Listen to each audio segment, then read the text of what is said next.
Un lundi soir, il est 20 h. Je dîne avec ma famille et, comme à notre habitude, on regarde le journal télévisé. Mais ce soir-là, quand le présentateur a parlé, un sujet m'a marqué. Je vous montre. Bonsoir et bienvenue sur le JT du 20 h en ce lundi 12 mai. Un problème crucial se pose. Les réseaux sociaux. Que faire face à l'invasion de ces applications qui isolent de plus en plus nos nouvelles générations? Honnêtement, il m'en a pas fallu plus pour réagir. À ce qui paraît, les réseaux sociaux nous isolent. Mais peut-être qu'on oublie de regarder ce qu'ils nous offrent réellement. Et si les réseaux sociaux ne nous isolaient pas, mais au contraire nous rapprochaient? Je suis persuadée que dans cette salle, vous les avez déjà installés.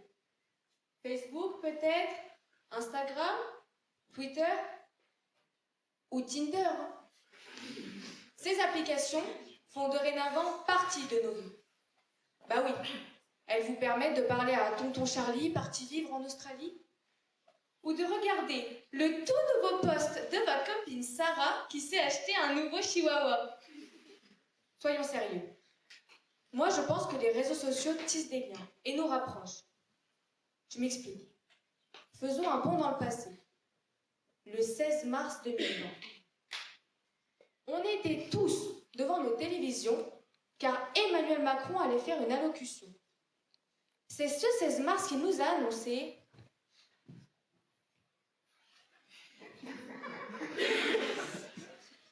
« Mes chers compatriotes, nous sommes en guerre. Face à l'épidémie de Covid-19 qui touche notre pays, je vous annonce le début du confinement. À partir de demain, les crèches, les écoles, les collèges et les lycées seront fermés. Je vous épargne la fin du discours puisque je pense que vous le connaissez. Bon, on va pas se mentir, à l'annonce du premier confinement, on était plutôt contents. Mais très vite, on a commencé à s'ennuyer. Plus personne à qui parler, difficile d'aller se promener quand on est obligé de remplir ce fichu papier. Et le soir, plus rien à se raconter. Les discussions à table sont devenues tellement banales. C'est là que les réseaux sociaux nous ont réellement aidés. On a commencé à s'appeler en FaceTime avec WhatsApp, à s'envoyer des photos avec Snapchat, ou à écouter Mamie, nous faire des vocaux pour nous raconter combien chez elle il fait beau. Donc, dans une période où personne n'était là physiquement, les réseaux sociaux nous ont maintenus tous proches mentalement. Aujourd'hui, ils sont omniprésents, nous rapprochent de plus en plus à chaque instant et nous permettent de mieux nous connaître. Regardez. Toi là-bas. Oui, toi là-bas, là au fond de la salle. J'ai appris que tu étais né le 24 juillet 2008. Que tu préfères aller au ski plutôt qu'à la plage. En termes de musique, toi t'es plutôt hip-hop et rap, fan de PLK, Damso, Booba. Et ce que t'adores, c'est les soirées. C'est pour ça que dans ta liste d'amis, j'ai retrouvé mon pote Raph. Par contre, petit conseil d'amis, dans ta biographie, j'ai retrouvé des fautes d'orthographe. Bon, on rigole. Mais honnêtement, toi et moi, on pourrait devenir amis. Parce que j'ai remarqué qu'il y a plein de points communs qui nous lient. Vous voyez, tout ce qu'on peut obtenir en un simple clic. Est-ce que les réseaux sociaux nous rapprochent? Oui. Ce simple inconnu est devenu pour moi si prévisible. Et grâce à ce que j'ai découvert, je peux m'identifier à lui et me comprendre. En soi, les réseaux sociaux sont une grande toile qui lie chacun d'entre nous. Tout le monde ici est connecté, vous y compris, vous aussi. Puisque sans nous en rendre compte, on a tous et toutes des points communs. Aujourd'hui, les réseaux sociaux vous font peur parce que vous refusez d'y voir ce qui est bénéfique. Ils ont tellement de choses à vous offrir avec TikTok, WhatsApp, Snapchat, toujours Tinder, hein. on peut rencontrer des gens qui partagent nos centres d'intérêt. On a tous et toutes en nous des choses qui nous font vibrer. Il y en a pour qui c'est le sport, le voyage, la mode, l'automobile, les jeux vidéo, que sais-je. Mais vous n'êtes pas seul à partager ces passions. Et les réseaux sociaux vous permettent de discuter avec des gens qui vous comprennent et qui vous ressemblent. Des gens avec qui vous pouvez parler, partager des idées ou même vous inspirer.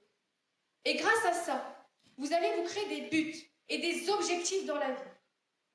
Alors, à la question, les réseaux sociaux nous rapprochent-ils vraiment? Comment ne pas répondre oui lorsqu'on voit les bienfaits des réseaux sociaux sur nos relations?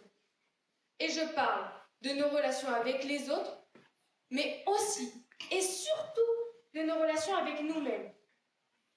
Alors non, je ne vais pas inciter les jeunes à installer les réseaux sociaux beaucoup trop tôt.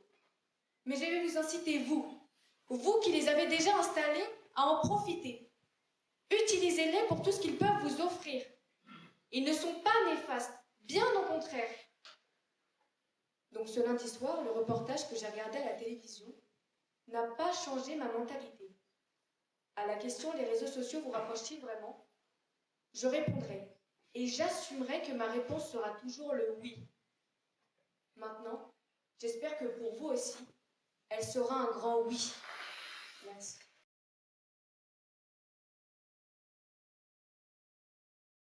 Il paraît que les réseaux sociaux nous rapprochent, mais pour se rapprocher, il faut avoir une interaction, ne serait-ce qu'avec une seule personne.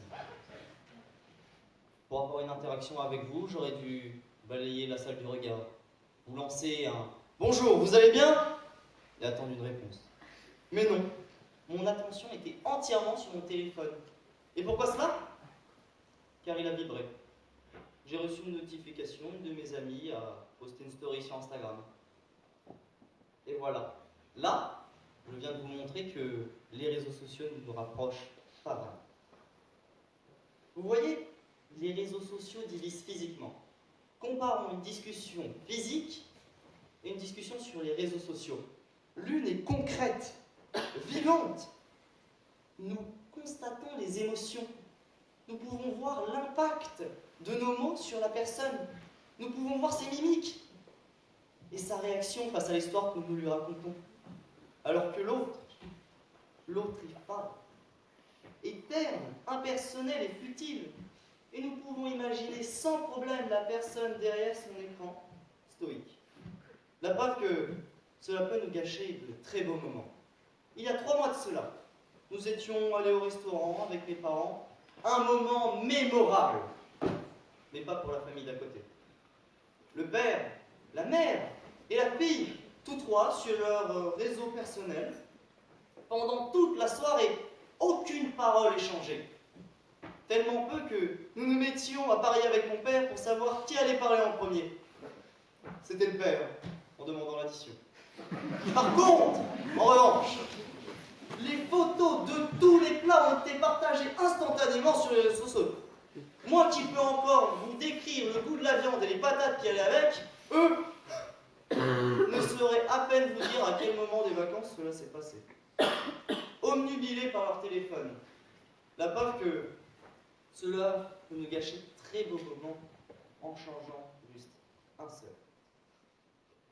Certes, les réseaux sociaux, il est facile de rencontrer des gens, de se faire des amis, voire même de rencontrer l'amour, mais comment savoir si cela est crédible? Car une chose me gêne. Dans les réseaux sociaux, c'est le fait que nous ne sommes jamais sûrs de qui nous avons en face. Et justement, certaines personnes en jouent. Des hommes qui se font passer pour des femmes pour essayer de vous soutirer de l'argent. Voire même pire, plus vicieux. Des gens qui, suite à un post ou un commentaire qui ne leur plaît pas, vont commencer à vous insulter, à vous incendier d'insultes, alors que devant vous, ils ne feraient pas le figure. J'ai une anecdote par rapport d'une femme qui s'est toujours cachée à cause de ses complexes. Lorsqu'elle a réussi enfin à la terrasser après des années de lutte, elle veut montrer au monde à quel point elle se sent belle dans sa robe bleue. Elle poste Et là, Sophie 45 répond. Vu ta croupe, je me croirais au Marineland. Et vous, vous allez nous regarder avec toute la fabulation du monde et nous certifier que les réseaux sociaux nous rapprochent. Arrêtez de vous mentir à nous-mêmes, très cher. Sur les malheureux.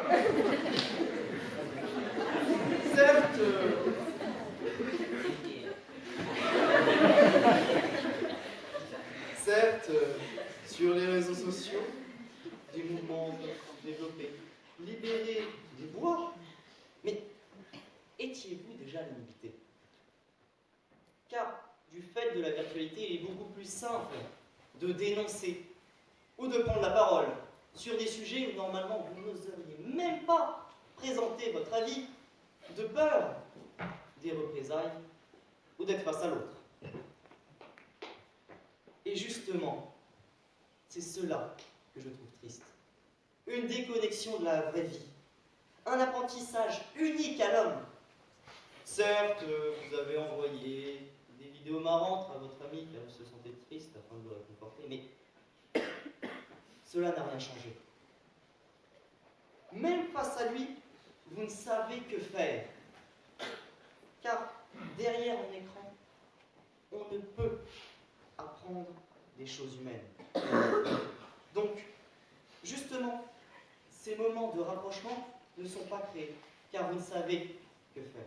Ah si, je sais. Demandez sur Twitter. Donc, je vous invite maintenant à vous déconnecter, voire même supprimer cette application et d'aller vers ceux qui vous entourent et de créer